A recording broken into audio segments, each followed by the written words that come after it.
Pardon. Poisson.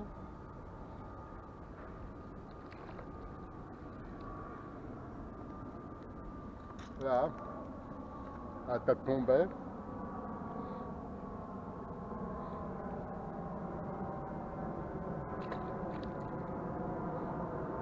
Alors, c'est du bruit. Aujourd'hui, la chance, il n'y a pas de banc. Enfin, pratiquement pas de banc. Ça me suffit pour pêcher correctement à la tête tombée. Comme vous pouvez voir, j'ai mis une tête tombée à fait 8 grammes à peu près, là, dans un petit stade.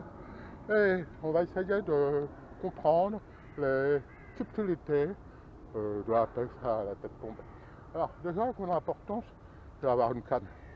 C'est la même canne que j'utilise pour pêcher en drop. Toujours ma sec, poignon en bois. J'utilise celle-là parce que c'est une canne qui est très résonnante. Je sens la moindre tactile, tout qui peut me permettre d'avoir des informations. C'est-à-dire, soit le toucher du fond, quand la tête tombée touche le fond, ça m'envoie une information que je vais ressentir. Ça va me permettre de sentir aussi les vibrations, l'heure, sur certains leurres. Ça va me permettre surtout aussi de sentir l'attaque, la touche du poisson, une tape, tac. Donc déjà, c'est de l'importance d'avoir une canne avec une résonance très très forte. Si vous avez une canne qui ne résonne pas, si vous ne sentez rien, vous allez pêcher dans le vide, c'est pas possible.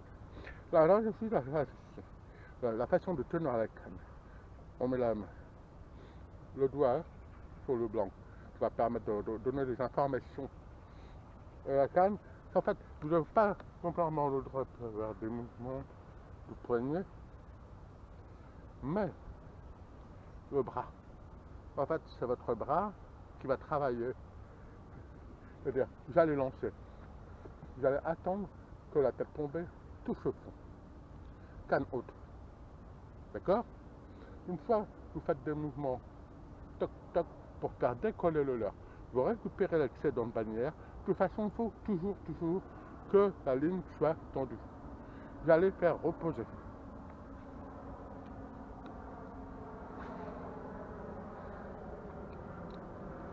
Alors, comme ça. Là, j'attends que la tête tombée touche au fond. Voilà. J'arrête.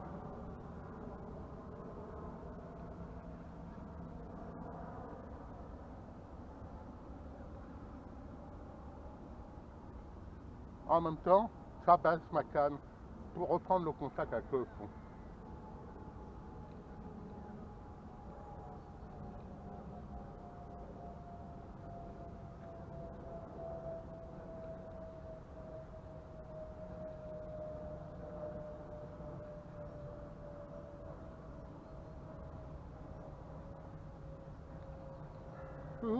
Toujours collé.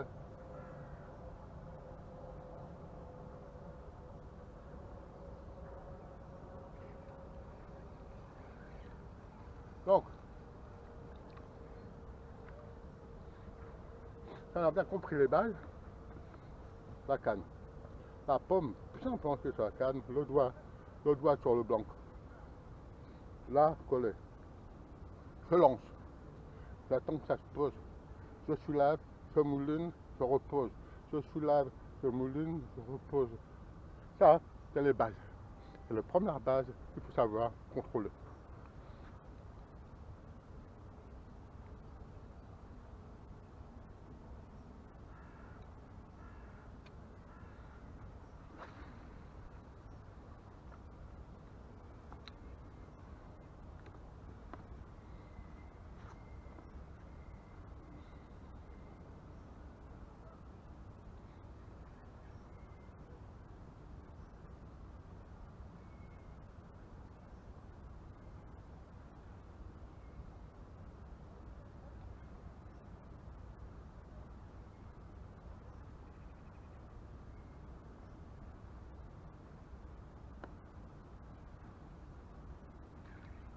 Tape.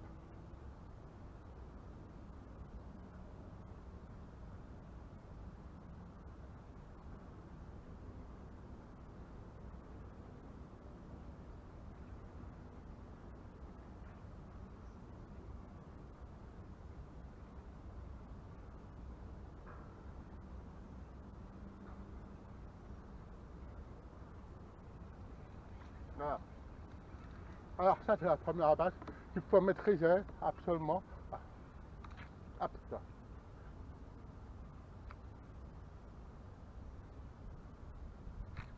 Et voilà. Je vais juste derrière, tout à l'heure. On profite pour le prendre. Voilà.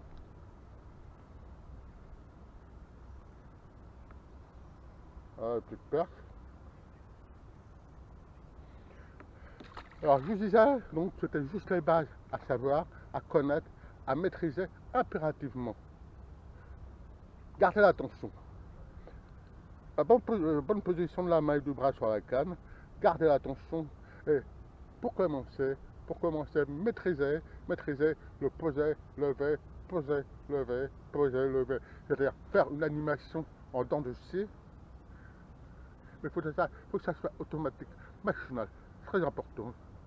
Poser, lever, poser, lever, poser, lever. Full tendu. Et sentir.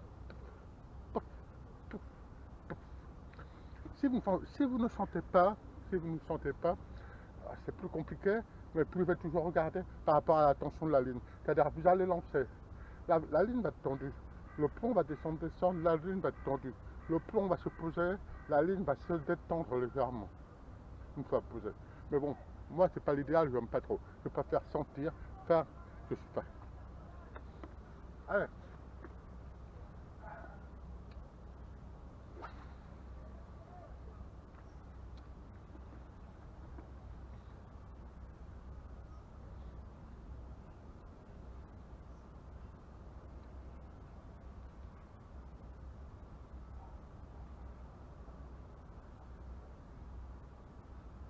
Alors après, vous pouvez par tout petit coup.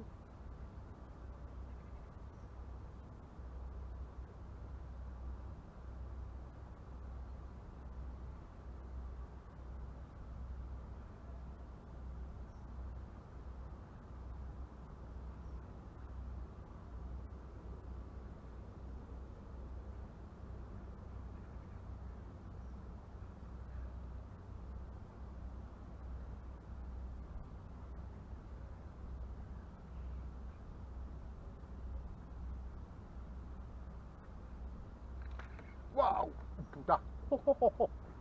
Ça, c'est la cendre.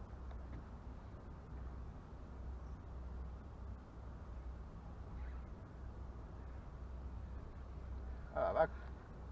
Ah, la table de son. Enfin bref. Ah, regardez mon leurre.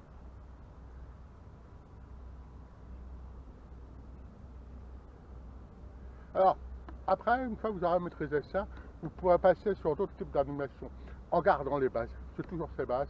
On pose, on soulève. Et là, vous faites un petit coup sec pour faire partir le leurre. Vous récupérez la tension, la bannière, pour garder la tension, vous reposez. Vous reposez, vous soulevez. Là, deux coups secs, on récupère la tension, on pose. Et on essaye de varier ce type d'animation.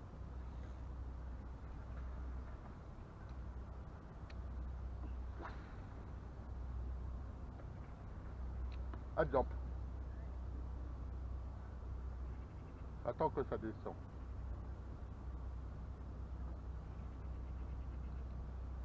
Je soulève, pap, pap, deux petits coups, je repose. Soulève, un coup, je repose. Soulève, un, deux, trois coups, je repose. Soulève, un, deux coups, je repose. Je soulève, un, deux, je repose. Je soulève, voilà, je repose. Je soulève, un, je repose. Je soulève, un, deux, je repose. Et tape.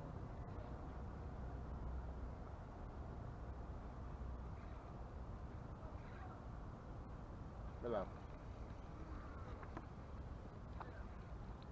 Là, l'important, c'est de ne pas faire toujours la même chose, d'être varié dans ses animations, toujours en gardant la base posée, lever, poser, lever, poser, lever. Ça, c'est la base. Après, on essaye de varier. Poser un pap, on pose. Soulever un, on pose. soulever, un, deux, on peut, après on peut arriver à trouver quelle animation les poissons vont se mettre en activité. Si c'est une animation posé levé, on la garde. Il faut essayer de trouver si c'est plus sec, on la garde. Souvent les poissons vont réagir à telle animation. C'est important aussi de comprendre sur quoi le poisson va bouger. Des fois, ça va être des animations douces, des fois, ça va être des animations un peu plus sèches. Des fois, ça va être les deux. Un mélange doux, sèche. On ne sait jamais si ça pêche.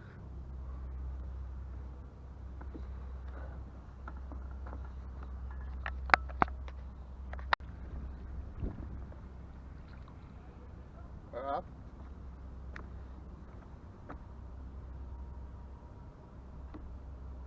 Ça tombe, ben.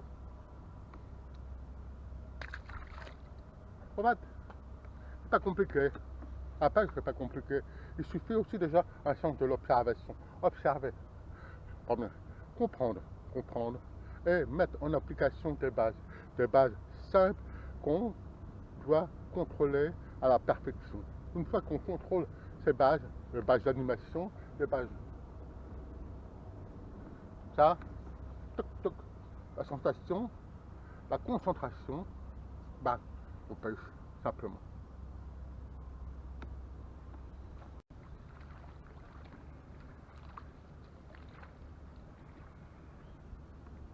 Voilà.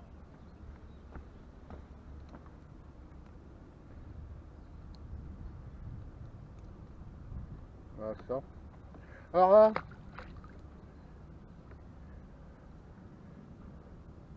faut remarquer que j'ai changé de l'heure. Et surtout, quelque chose de très important, j'ai rajouté une agrafe par rapport à tout à l'heure. Tout à l'heure, j'avais un montage direct entre le fluoro et la tête tombée. Là, j'ai rajouté une agrafe. Pourquoi? Tout simplement pour avoir une animation encore plus vive. C'est-à-dire qu'avec l'agrafe, j'ai une articulation plus prononcée. Donc, le leurre va être plus mobile, encore plus vif, grâce à la grappe. Alors que si j'ai une attache directe, c'est beaucoup plus rigide. Avec la grappe, c'est une articulation qui va te permettre au leurre d'être beaucoup plus vif et mobile dans ce déplacement.